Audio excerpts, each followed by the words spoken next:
I bought a 2003 SV650 track bike. Somebody's already gone through a lot of work to make this a track bike and has put quite a few hours on the bike, on the track.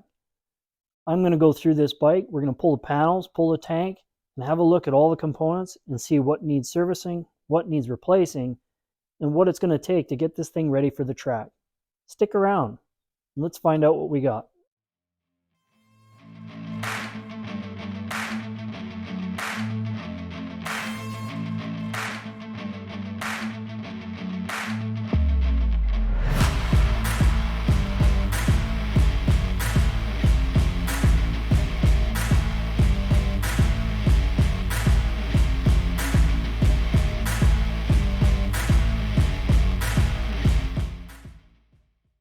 With the panels off, the fuel tank, the airbox opened up, now we can get a real close look at what we're dealing with on this bike. It has quite a few hours on it and a lot of time on the track. So once we get further into it, we'll be able to see if there's anything that needs more work or where we can improve on how this bike's going to run. So now I'll take the camera and we'll get a close-up of all the different areas that this bike has. Some of the things I've already seen and some of the things maybe we'll come across. Let's take a look. Starting at the front, you'll notice that the front brake guard has been removed off of this. I have a picture of what it used to look like. I'll display it here so you can see exactly what it looked like.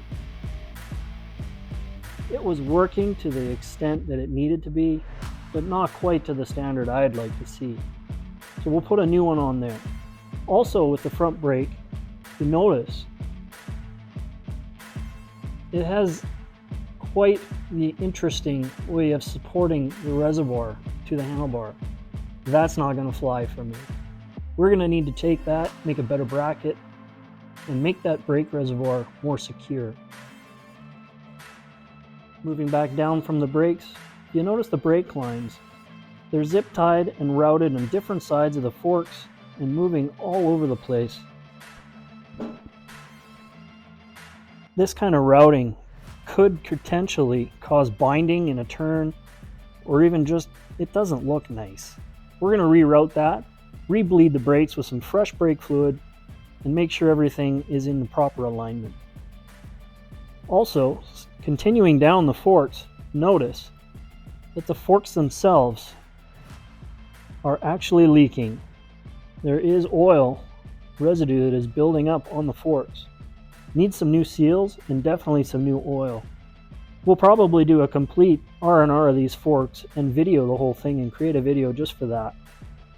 Moving further down the forks, we also see that because of that oil leaking out of the forks, it has gone down the brake lines and contaminated the front brake pads, as well as contaminating the rotors. The rotors we can clean with a good brake clean, but those pads are likely going to need to be replaced.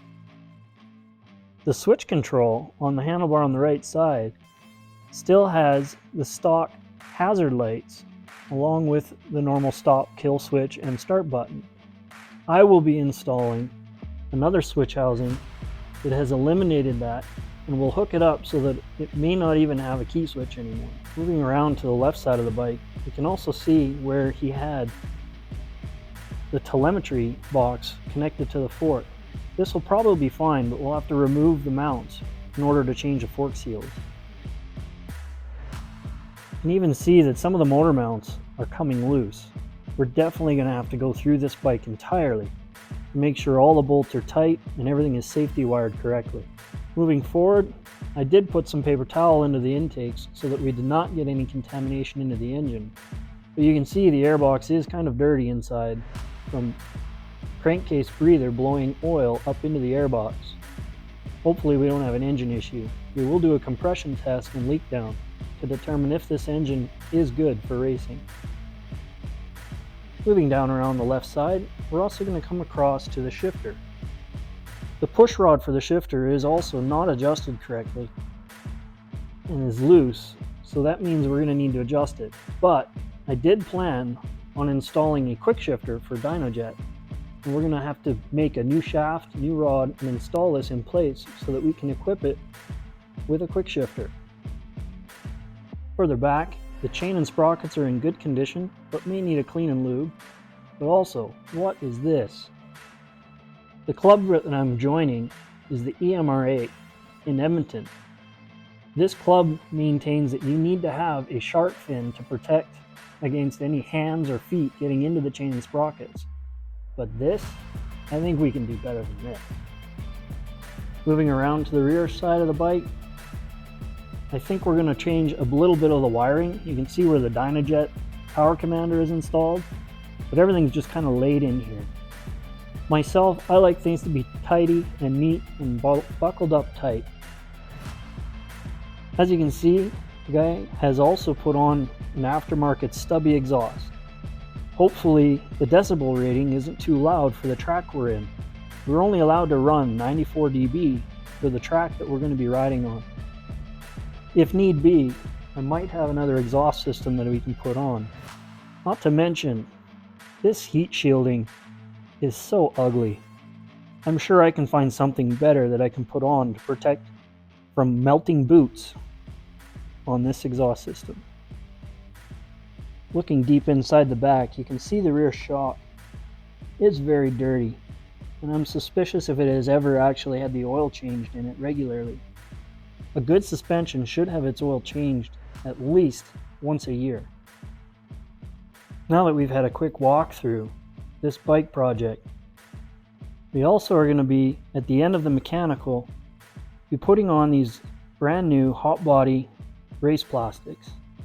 I'm likely going to be painting them and setting up a paint booth, but we'll see. We need the mechanical of this bike to be top notch before we continue. Did you see anything I missed? Is there something else that you have a comment on that would maybe help me along or suggest what kind of video you'd like to see? Leave a comment below, and don't forget to subscribe to catch the next video on getting this bike ready for the track.